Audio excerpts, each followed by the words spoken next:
Well, hello there. Once again, folks, this is another exciting episode of Customizing the Clone Wars. This is episode 31, and I am your host, as always, Customizer Peak Obi-Wan.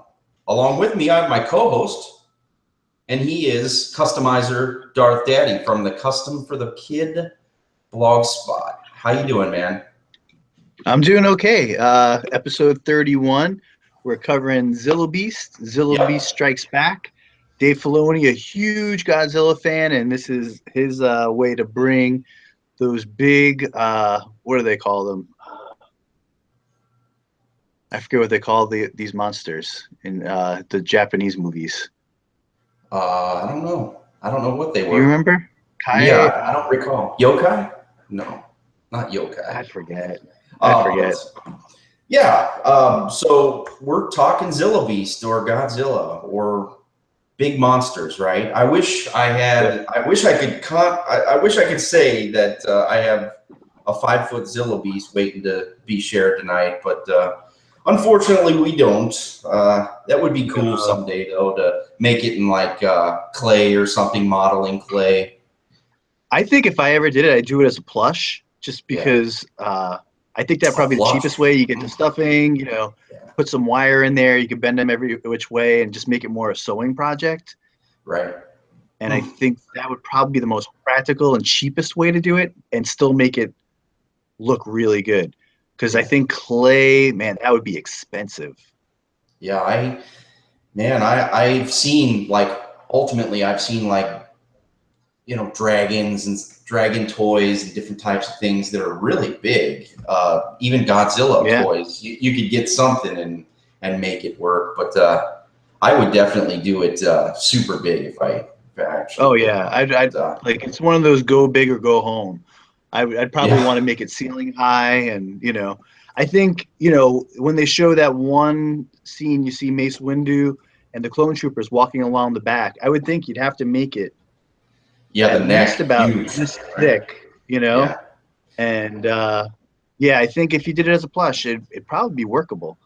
And if I ever meet a cosplay girl at some kind of, I've never been to any of the comic conventions or any of the any type of fan convention before. I've never been to one, but if I do come across a cosplay girl that I could romance, and she has some excellent sewing skills, maybe I try to talk her into making a Zillo Beast.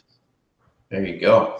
There you go. Well, even though we don't have the Zillo Beast, we do have plenty of customs to share.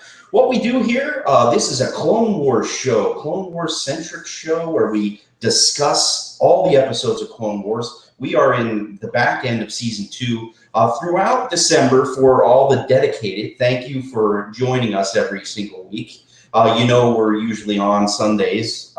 We do a show on Sunday, or we try to do a couple episodes on Sunday. We're almost through it, and we're going to try to get through it right up until the beginning of the year, where we're going to do our recap show. Maybe we'll even have some guests, maybe we won't, but we are just going to celebrate the rest of Rise of the Bounty Hunters, and that's what we're talking about right now. And we do our customs along the way, don't we? We make custom toys, right? Yeah, I would say more than anything, that's probably the focus of the show. That's what me and Chad do. We make the action figures that Hasbro didn't, and we've been making them for other people, for our own personal collections. Since there's so many of you out there that want these figures and we can't make them for everybody, we're going to try and pass along just how we made ours, so maybe you could replicate what we did and add these characters to your own collection. Kind of an educational show, right? I suppose. Yeah. I would say more than anything. I mean, we definitely give our 2 cents about the episode, and you'll hear our feelings about each episode, but ultimately it's more about the customs. Yeah, and it's not really a competition or anything. We just kind of just get on and we talk about the things that we would love to see. We dream a little bit, don't we? We're in dreamland when when it comes to competition, the only person I compete with is myself to try to make it better than the last thing I've made. But push myself to work harder, right? Yeah, or like, hey, maybe I could add this like technique that I used on this figure into this one, and Yeah, I like hear you. when you had told me about that, like I just added another trick, to my toolbox on Friday. I ended up, you had taught me how to drill from shoulder to shoulder and put that piece of cylindrical plastic in between, so you could make a Yes. 5 POA torso, so it can accept ball jointed shoulders. And Right. I tried that for the first time, and it went very well. That's But yeah, awesome. I mean, this is a place where you learn techniques that you never tried before, and it gives you some new ideas. Yeah, and we often don't get them right either. I break little joints all the time, and it's just wreck things from time to time. I've been doing this a long time, man, and I still don't get things perfectly right. But I suggest just keep working at it and just keep making it how you want it to be, right? Yeah. Yeah. All right. Well, let's get You into know what this I found episode. out? I What's actually that? found another Yeah. figure that has a ball jointed elbow with a pin on both sides.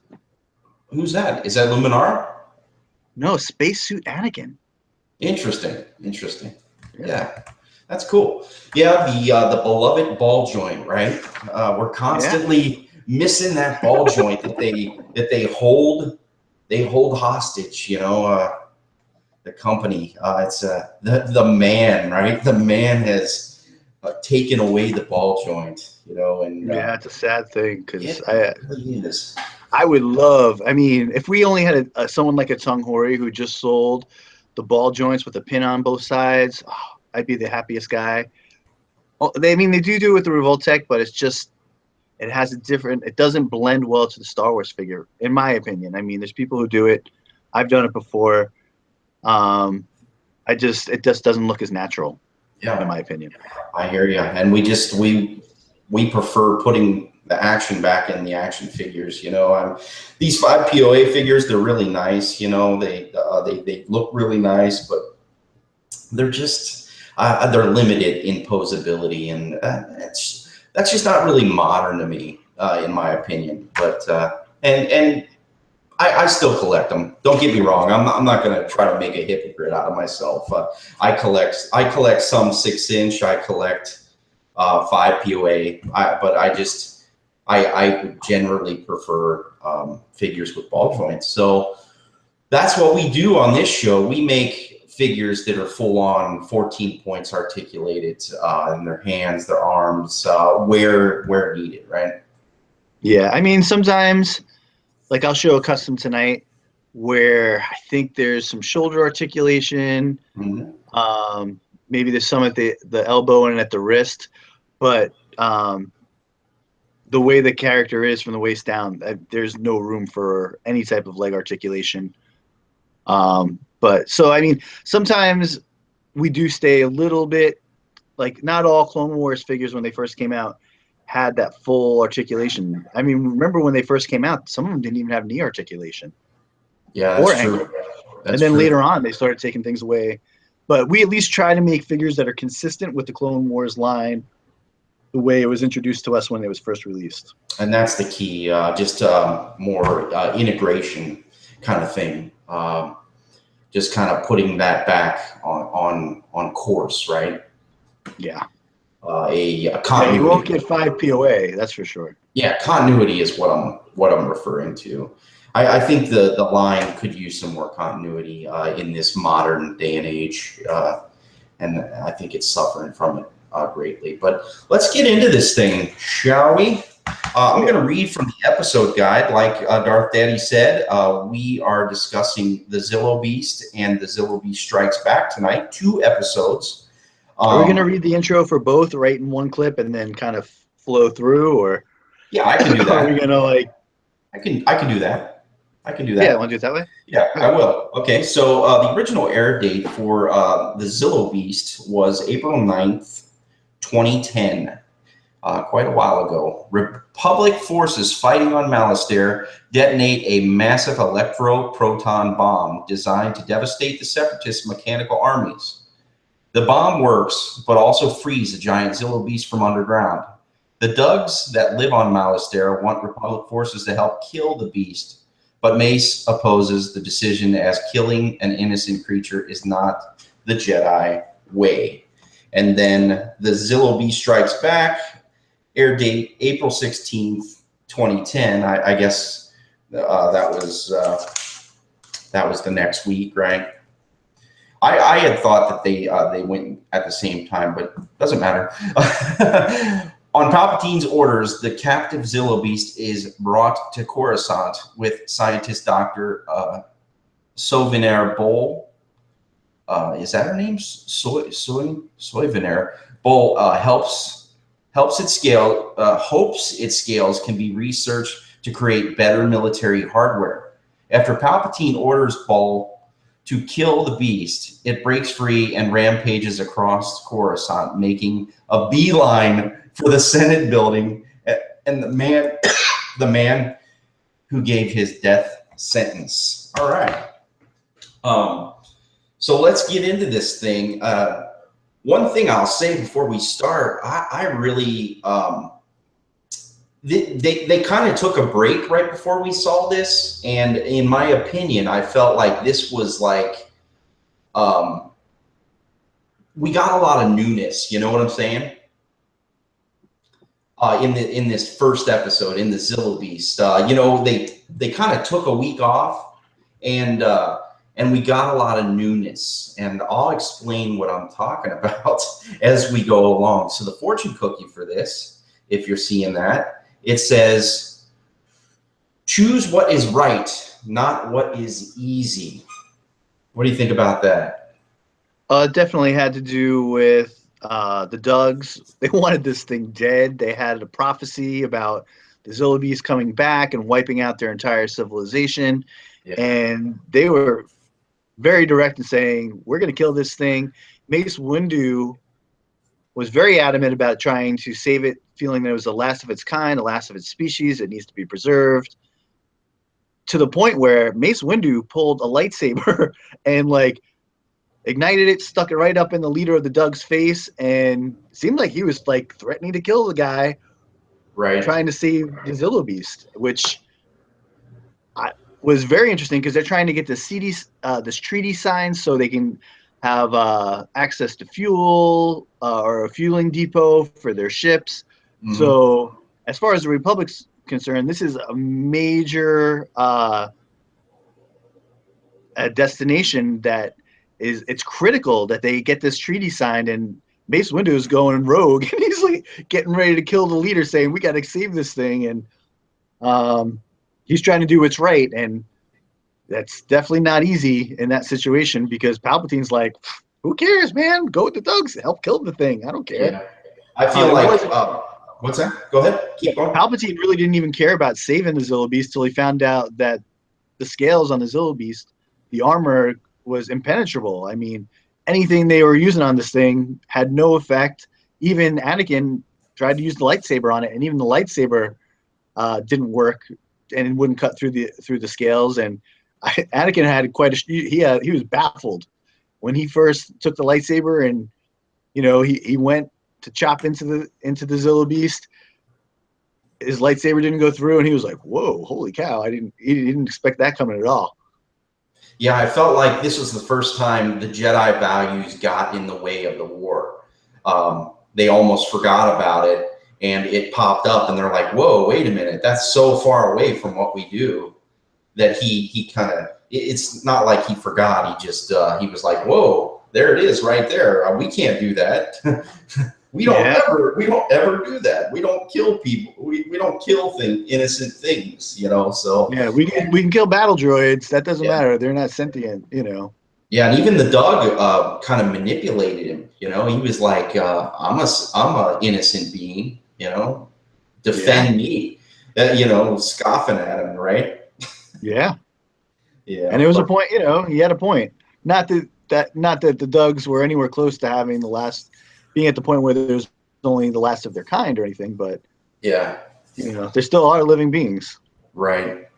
So here is the image I'm showing here is the electro-proton bomb coming off the ship, and they have to load it onto a Y-wing, right? And here, look at that. If you can see off in the distance, that's how many that is just huge. All the battle droids and everything they got coming for this planet.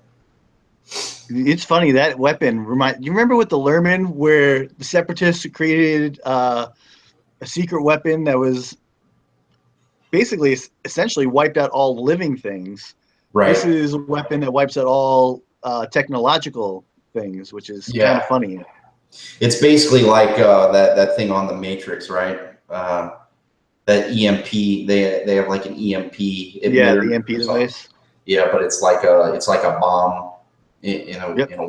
So here they are off in the distance, and they're watching this. They're going to basically send Y-wings in to drop this bomb, because that is the bomber of this time. And so here is our tactical droid of the episode. I don't know what that is on his chest. Looks like, I don't know, like an atom or something, like something strange. I thought it was like the TARDIS for a moment, that police box from Doctor Who, but I don't think it is. Yeah, from a distance, it almost reminds me of the feather that's on Boba Fett. Mm-hmm. Yeah. It almost looks like no, it's not. It almost looks like a lantern or something, like some kind of weird lantern or something. But here we have the Y-wings, and we've discussed this before. But before we get into that, I wanted to take a look at this picture real fast. We have our variant Y-wing, and of course, we have two of the characters that I'd like to talk about. The green droid that you see here, and the flight crew guy. And I have customs of both of those. So we'll get into that first. Check this out. R3D5. I found out where this droid actually is, because I've been looking for him, because I actually did, this is Master Tin's droid. But I'm guessing early on, they probably just used it as a various astromech, right? I don't know. Maybe they wanted it to look like Christmas or something. It's red. Yeah. And then you have the green droid up in there. But I made this droid, and I think he turned out quite nice. It's a oh yeah, he's beautiful. I don't know if I ever saw this one before. R3D5. Yeah, this is the droid that goes with that starfighter that I just made. I just made Master Tin's starfighter, Sensi Teen. Or tin, and this is the droid that's actually in the droid socket. But and there's an image that I have somewhere for an episode I've yet to find.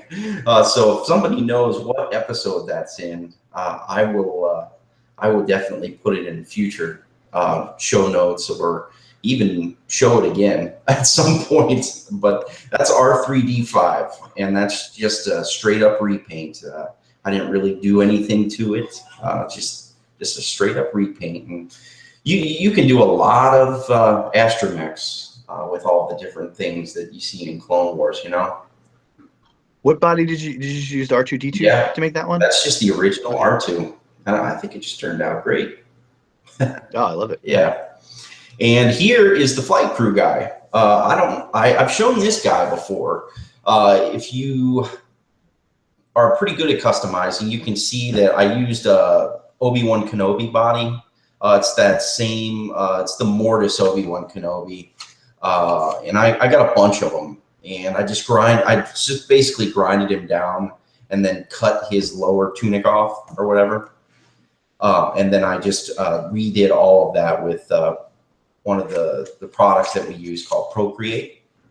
I did all the pockets. If you look at the pockets there, and the little knee pads and everything, I did all that, and even the vest, I did all that in Procreate. And even the pockets, I did little squares of plastic. And then what I do is I flatten out a piece of Procreate, and I make it the fold on the pocket. Isn't that pretty cool? Yeah. Now that you started using the banner material, do you think you'd ever, instead of like flattening out the Procreate to actually make the vest itself, do you think you would use the banner material instead? I'm thinking about it. I'm actually thinking about it.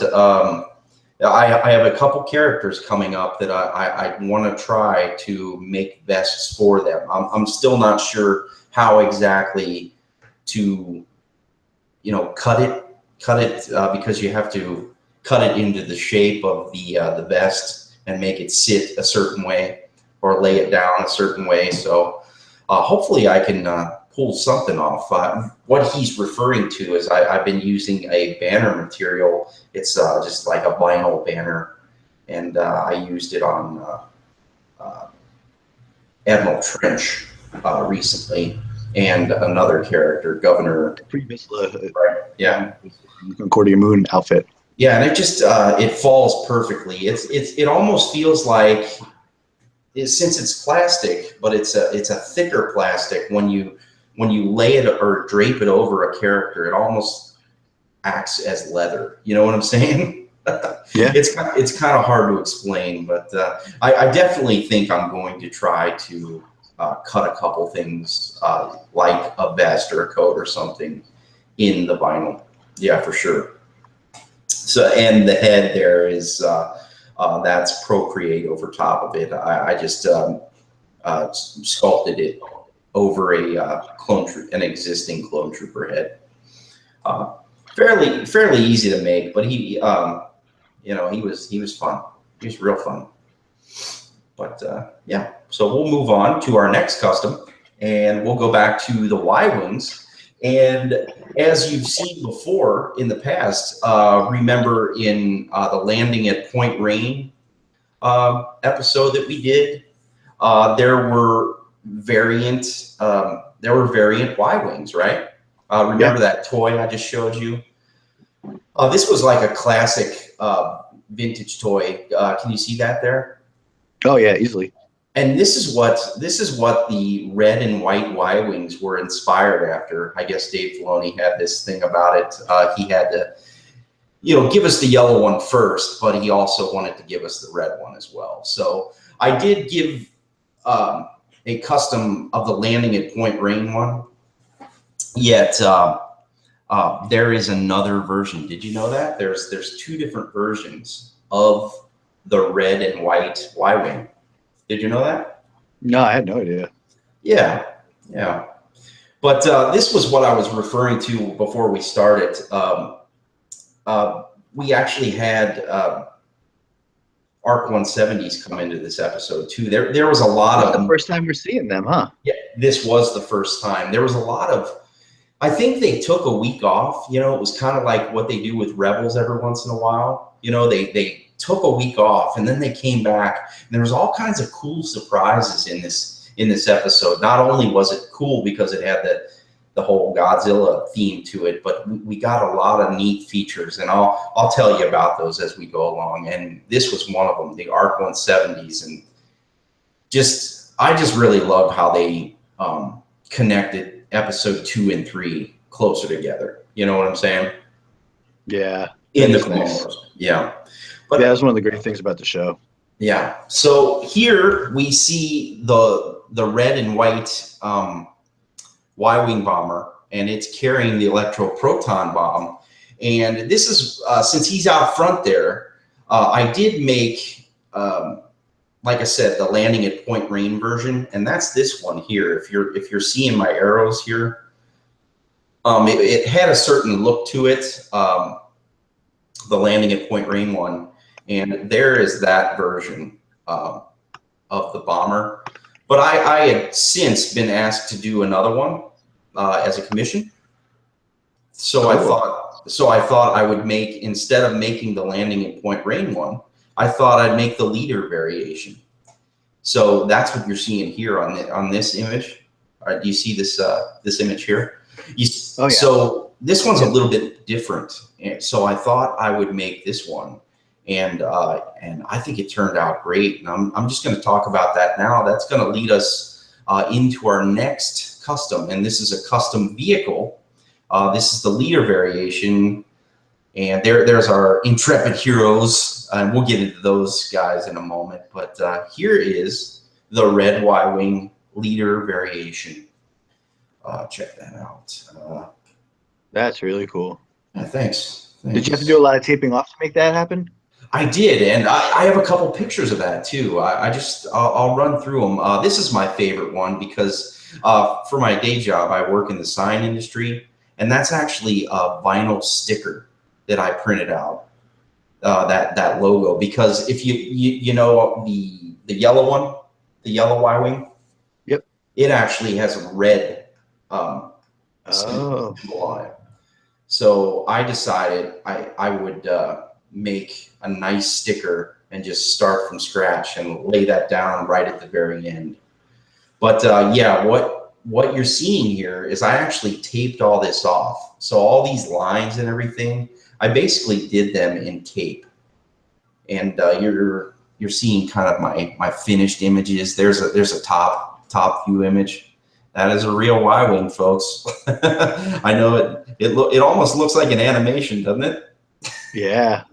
Yeah. What you can do to achieve this look is just kind of a really wet black line of water, basically, like a really watered down black over the white paint, and it goes right into the crevices, and you just let it dry. I tend to do that with most of my vehicles that I customize because it gets all those details in there. With the original one that we have, the yellow and the white one, you know, it's too white. You know what I'm saying? It's not. Oh, yeah. It's just shiny.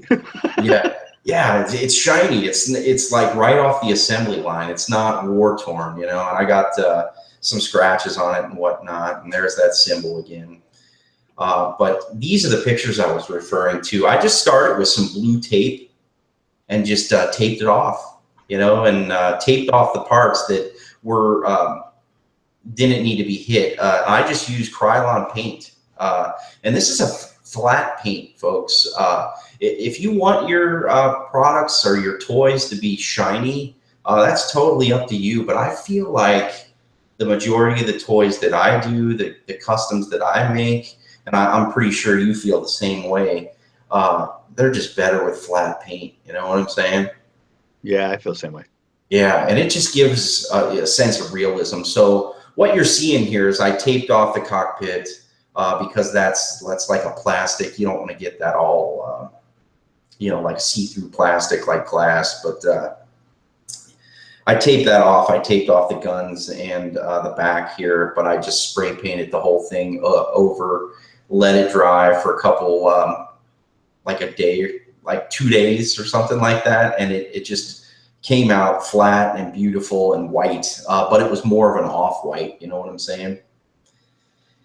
And it looked kind of cool. So after I did that, I eventually just taped all the different lines that I needed, all these red lines that you're seeing with blue tape, with just blue painter's tape. Like I literally, taped over everything that you see that's white, you know, and then I hit it with a red Krylon.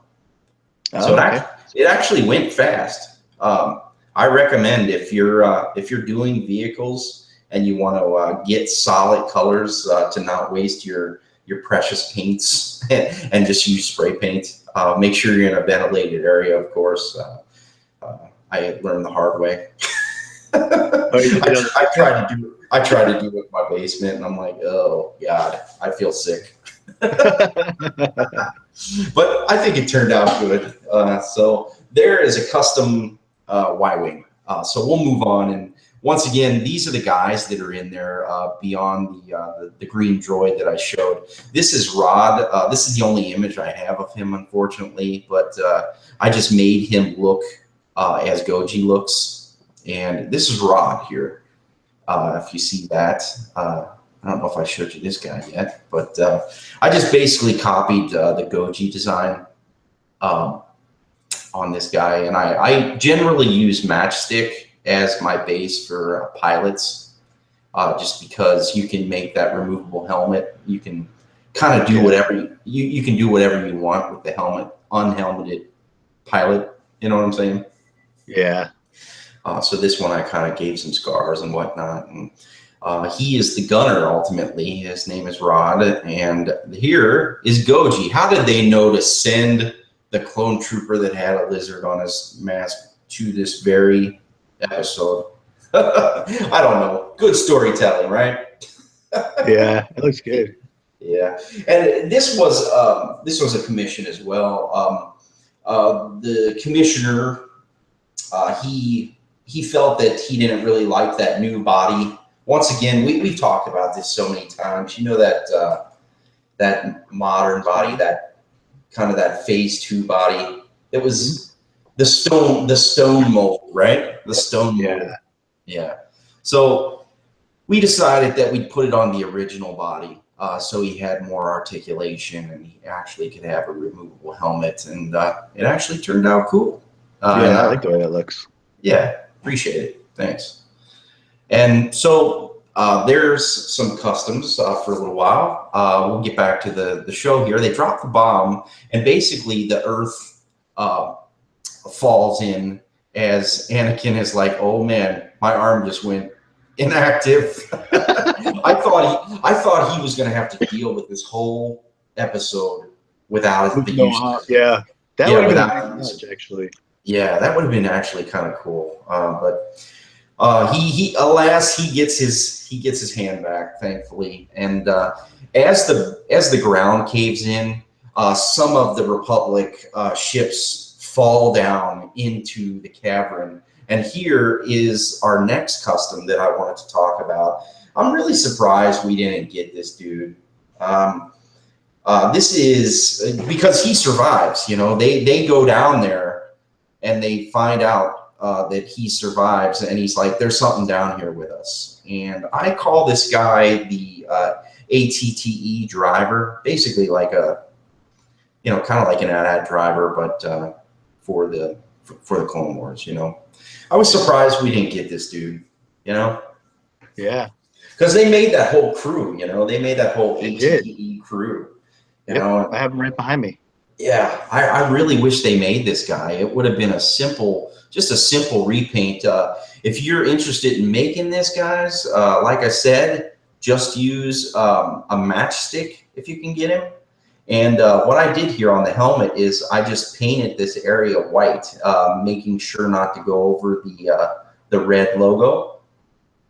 There are times where sometimes the logos are black, sometimes they're red, but in this case, this guy's logos were red. So all you have to do is just go over this area right here on matchstick. You can even do it with oddball if you want, if you don't need a guy with removable helmet. But I just did a couple lines on there on his helmet there. You can see on the sides and on the front, and then the gray one there. And that's really all I did. I gave him a kind of a weathered look. Really simple guy, and I just wish we got that guy. Yeah. Still with me? Oh yeah, the beast has risen. Yep, sure has. We realized there's something really wrong down there, and it's all smoky and foggy and eerie, and they're literally walking on this thing's back, and and they're tiny when they do it. Yeah, he gets a real surprise, doesn't he? Oh yeah. Oh man, it's great. And they're walking, and all of a sudden they're like, "Whoa, what's going on?" Because it's moving underneath them. Yeah, and this thing sees him, and it's just instantly angry, right? And this is our Easter egg of the episode. Once again, we get more new stuff, more exciting things, and they come in all different sorts of elements. We get the ARC 170s. We get sleeker animation. And do you know what's going on in this scene right here? I do not. Okay, so if you look back there, that's the Zillo Beast's foot, right? And poor Trapper or whoever that is, he gets stepped on, right? And for the first time ever, I believe, we get this. Did you hear that? Oh, the Wilhelm scream. Yes. We get the Wilhelm scream. That is our Easter egg, folks. Yeah, the newness came in many forms on these episodes. It felt fresh, you know what I'm saying? We took that week off, and everything seemed a little bit different. I'm going to talk about R2 also a little bit later.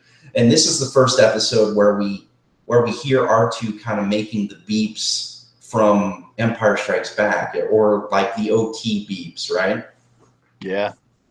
Or so it seems. It's more prevalent in R2 Come Home, an episode we're going to be talking about soon. But you hear it in the way R2 talks.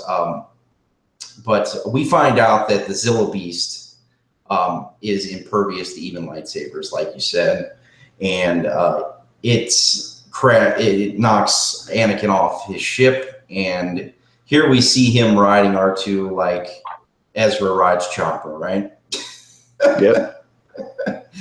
Oh, that's great. And he says something like, that thing ate it. But I don't think he actually ate it. No, he stepped on it. But yeah. And these are cool. These the little laser beam ships, these little tanks they have. I felt like that's something we haven't seen in a while. I think we saw that in Attack of the Clones when they were on Geonosis when the first war started. yeah, didn't they use those to shoot down those miniature globe Right. ships? Yeah, those are actually the balls from the Nemoidian communication ships, control ships. You know what I'm saying? Like the center of the Nemoidian control ship, droid control ship. Yep. Yeah. From episode 1. Yeah. But we're kind of jumping around. We have 2 episodes to talk about. What has happened is they know it's a Zillo Beast, and Dozier's the lead Doug. He wants to kill it, and they're like, no, we're not going to kill it. We have a way to stop it, and they put these lasers on it, these laser beams, and it basically makes him tired because that green gas was just making him mad. It just makes him angry, right? Oh yeah. Yeah. But eventually these lasers, they wear him out, or they wear him down and make him sleepy, and Palpatine decides that he wants this creature to come to Coruscant so he can test it for its skin, basically. It wants they were talking about using the armor possibly on their ships. Yeah, right. I think Palpatine was more interested. Once he heard the lightsaber hit him go through it, he was like, ooh, wow. Yeah. This would be good against Jedi. Exactly. And that leads us to our next custom that you have for us. And you've showed this before, but it's certainly a great custom that you have produced. I have yet to get to mine, but I'd really like to make this guy at some point. This is a custom version of Senator Palpatine, or Chancellor Palpatine. I mean, Senator Palpatine. Drinking too much beer. Yeah, I mean, I have shown this before, but we don't know how often you guys tune in. And there's always going to be people who this is your first time tuning in. So we just want to show you everything we've got for each episode. So although we've shown this in other episodes, Palpatine's in it, so you're going to see Palpatine again. And I just made this out of the episode 3 Palpatine. Took the head off of there. Redid the arms, so they had the Clone Wars silhouette. And then I took the head from the Darth Sidious Clone Wars action figure. If you take the hood off of there, there's actually a full head under there. It doesn't have the hair, so you're going to have to add the hair. But yeah, we just did that. The hands are from the vintage Padawan Anakin Skywalker that they released when they did the re-release of Phantom Menace in 3D. And yeah, he was just pretty easy custom. He's painted. If you actually still press down on the feet, those arms, I made it so they still have that movement. I don't think you really need to have that movement still, but since I didn't have to compromise it, I didn't. And I was able to maintain it. Right? Yeah, so the action feature still exists in that figure. I don't understand why Hasbro never gave us a Palpatine. Yeah. Yeah, we really needed that one, I think. I think he's kind of an important one. At least the one towards the latter half of the series, the dark one. that you made. Yeah, I made that one too, so I'll be looking forward to showing that down the line. Yeah, we'll show that down the line. But this one, we see this one so many times, and the image that I have up. Thanks for sharing that, by the way. Oh, no That's problem. such a great character. I think if they did make it at some point, we could have even received a holographic version. You know, they could have just threw it back in the mold, made a holographic version, and now we have two, right? Yeah. Oh man, such a bummer, such a bummer. But that's all good. Missed opportunities. Right, right. So we will jump right into the next episode since I read it already, and it says the most dangerous beast is the beast within. Yeah. What do you think about that? I don't know if that is referring to Palpatine or the Zillo Beast. Yeah.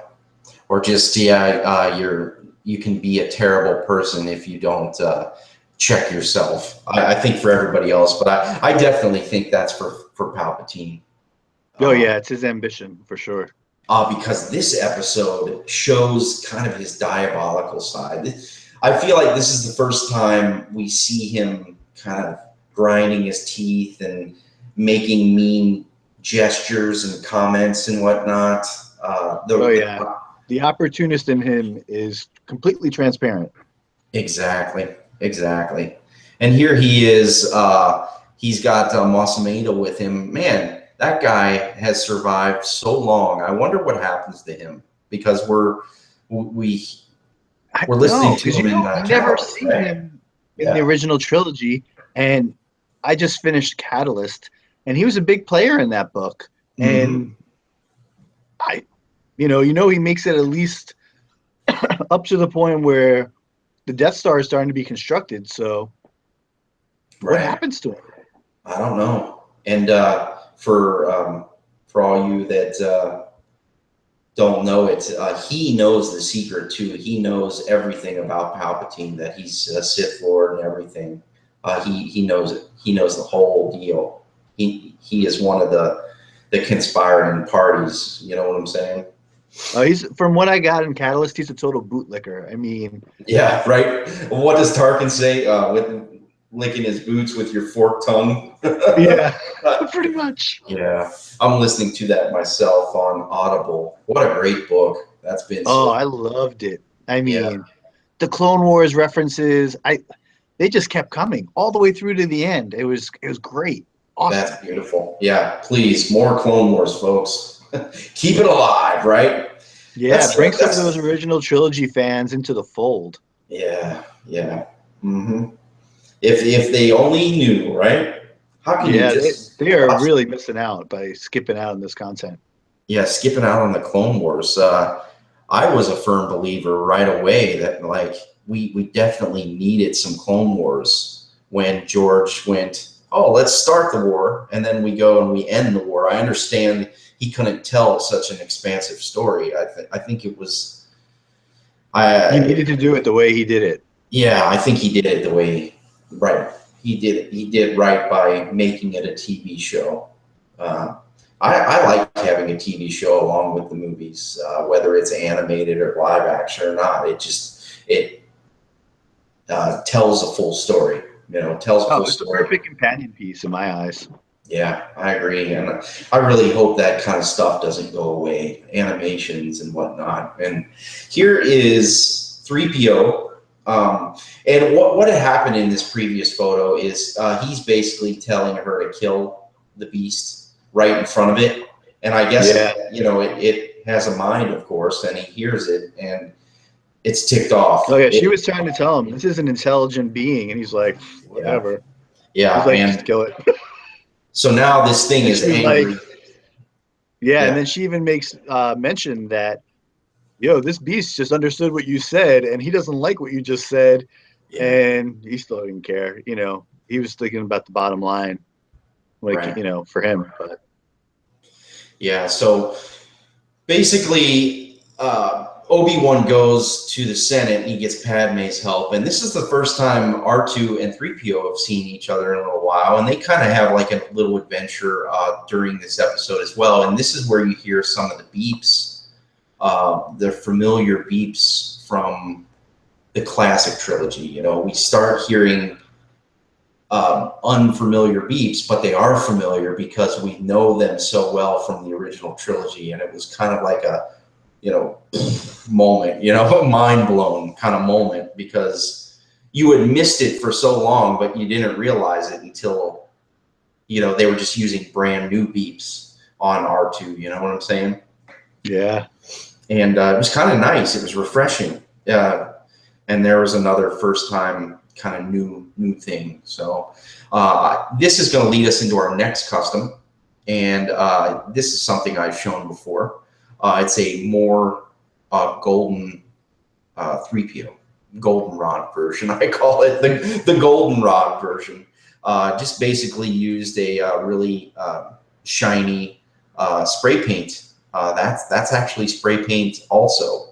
And you got to be really careful when you're spray painting figures, because they can generally be get too coated with paint, with spray paint. You gotta you gotta be real careful. But I think he turned out great. What do you think? Yeah, I like the way it looks. Yeah, in an era where we're not getting any vac metallized, I guess this will have to do, right? Yeah. And from what I understand, it has to do with the environmental damage where the factories produce the figures. Mm-hmm. That vac metallization is Mm-hmm. terrible for the environments that the figures are produced in. So, But all these you know, other companies that still choose to do vac metallization, they don't care. yeah, I guess not. Zinger. Yeah, I don't know if it's, I don't know, Mhm. I guess I could commend Hasbro in this situation for taking an environmental friendly approach. Right. Mhm. Because if it is damaging to the environment and to the people living in that environment, then, Yeah. you got to do the responsible thing. I agree. I agree. And even, I mean, this is taking us out of the Clone Wars just real fast, folks. But on the same topic, you know, when they show early concept designs of the 3POs in the past, you remember the one that came with the Salacious Crumb, and he had the eye that popped out. Oh yeah, that was And a the good one. Salacious Crumb can chew on it. One of the commercial shots, or the promo shots, they had kind of a flat paint job like this on him, and I thought it looked gorgeous, because if you look at the 3PO in Return of the Jedi, he's a little bit less shiny and more like this, kind of I don't know, Sure. like a satiny look. And then they go and they went and vac metallized him, and I was like, wow, it doesn't really look how it should have looked. And Yeah. so I don't mind this so much, just as long as you make it look relatively shiny. And once again, this is a Krylon paint, a spray paint. It just a really shiny gold I got, and just hit it very lightly, and maybe get close, but just nice even coats. Like practice a couple times if you're into it, you know. Or you could just use some of the paints that are out there. There's all different kinds of paints that you can make him look a little bit shinier. I just I thought he looked a little dull, you know. I definitely want to do this with my my Rebels 3PO for sure. That would be nice because he does have that more apparent shine. There's a lot more reflection coming off of the Rebels 3PO. Yeah, and the one that they made in the toy is just brown. Yeah, he's just brown. But back to the episode. So the beast breaks free, and it's just loose on the city. And this is a beautiful episode, because we're seeing Coruscant, and just a huge budget had to go into this episode, don't you think? Oh yeah. And so he sees one of those giant billboards, and it has Palpatine on it, and it's talking, and he's just angry, and he just breaks right through it, and breaks right through everything. This bridge right here, he breaks through that, and people go flying. You see people flying. I didn't add that screen cap on there because I thought it was hilarious. And Oh yeah, you see people dropping. Yeah, I shouldn't laugh at people's misfortune, even though it's an animation. But I was just like, oh my goodness, that's hilarious. I don't know. something about watching people fall or something. I don't know. I have a sick sense of humor. But he is breaking all through the city, and like it said in the book, he makes a beeline to the Senate building because he just somehow knows that that's where Palpatine is. And what he has in his hands here, if you recall, they escape in a secret ship that he has, and they're in it. Palpatine is in it, Anakin's in it, Padme's in it, the droids, everybody. And this is kind of the little Easter egg for this episode. You know what's going on in this episode? Aside from Anakin's plan to break open the ship. No. This is the time where we get Palpatine kind of connecting with the rest of the rest of the group. It's so strange. He goes, I have a bad feeling about this. Oh, wasn't that? Yeah, that was funny to see him say that line of all people. Yeah, it's so strange that you come into that comes into play, because it's like this guy's the enemy. This is the bad guy. It's almost like he's that in a terrible position, and he can't reveal his power. He has to be like, oh my God, I can't even use my Sith powers. I have to sit here like all meek and weak, and I can die here. Yeah, right. So it was just kind of a funny little thing, that he said. He was the guy that said, I have a bad feeling about this. It's kind of hilarious. So here he is, and of course the driver gets killed, and he goes after him, but they realize that their only chance to get rid of this thing is to unfortunately kill it. And they have some of that gas from Malice there, some of that fuel, and they were able to make a really potent version of it to unfortunately kill the Zillo Beast. And that's what you're seeing here. So the Jedi distract it and whatnot, and they drop this giant bomb on it. And basically they have to kill it. So that's what happens to him, and he falls. And basically at the end, he thanks everybody. And unfortunately, I did not get to show this custom. If you're seeing these guys right next to Palpatine, I talked about this in a previous episode where it was Senate murders, right? Where we saw the Coruscant Guard basically, and they took the Coruscant Commando. I think it was it called a Coruscant Commando? There was two that they put out. There was we had Argus, who was in similar clothing, and then they did put out a Commando, and I think they even put out a third variation, because wasn't there a 2-pack that had two different kinds in the 2-pack? What was the episode with Luminara and Ahsoka and our guys? Oh, that was the one with Ventress. Yeah. Anyway, in that episode, they called them Senate Commandos or something like that. Senate Commandos, these blue guys here. And then we realized in Senate Murders, which was just a few episodes back, that they kind of took on a different look. And they had this little cape, and they had the feather plume there on the helmet instead of just a plain ridge, right? Yeah. So I decided I was going to make this guy, and I still didn't get around to it. But what I wanted to show was this element here, and this is why I can't show it. I can show you the whip that I have, but if you notice, it has this extra piece. It's almost turning it back into the Emperor's Royal Guard, right?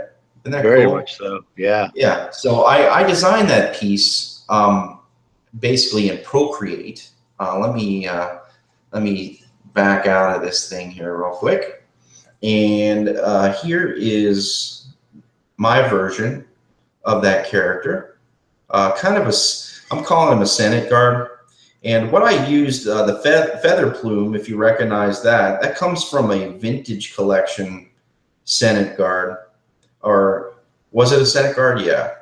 Yeah. And basically what I did is I just cut it off and I added it to the helmet. But if you're looking at the gray stuff there, I don't know if you can see that, if it's coming into focus at all. It's difficult, but you can see it a little bit, but not. You can see that there's detail there, Yeah. but you can't see the crispness of that detail. I'll show him again, folks. And what I did with the cape, I basically used a Ventress dress, and I just added it to him. And it covers over his giant shoulder pad, and he turns into a Republic Guard again.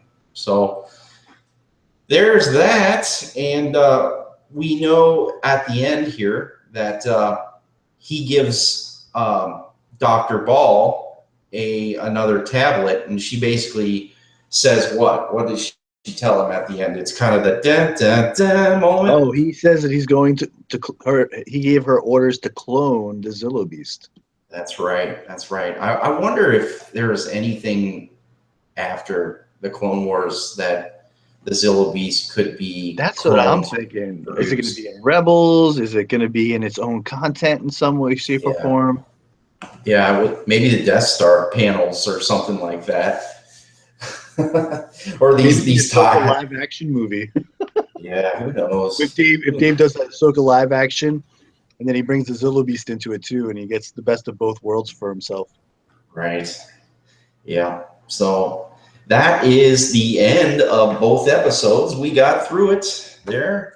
I think we had a decent amount of stuff that we showed. Oh, definitely. A vehicle and some figures and whatnot. So that's what we do, folks. And that was our show. When I'm not here, I'm on Facebook at PeakObi1 Custom Creations, Wars Custom Figures. I have an Instagram page as well. It's just going awesome. I appreciate all the people who started following me and like my photos and whatnot. I'm definitely got a lot of photos on the way. Just old photos I'm pulling out to try to make cool. And thanks for your support. And that is my Instagram page is PeakObi1 Custom Figures. Where can we find you when you're not here? The best place to find me is on the Customs for the Kid blog. It's www.customsforthekid.blogspot.com. From there, you could check out all the action figures we made here at the Action Figure Index. Just click the picture, and you'll see all the customs that myself and my 13-year-old Elias has made. From there, usually I'll have the most recent Customizing the Clone Wars episode over here in the sidebar that you could get to as well. And we have links to our Facebook page, our YouTube channel, Twitter feed, our Tumblr account, and we are on Instagram as well. And we also have I've been updating the Pinterest. I did that today. So if you want to check out any of our Pinterest, that's there as well. Awesome. That's very cool. All right. Until next time, folks, thanks for joining us. We'll see you later. May the Force be with you.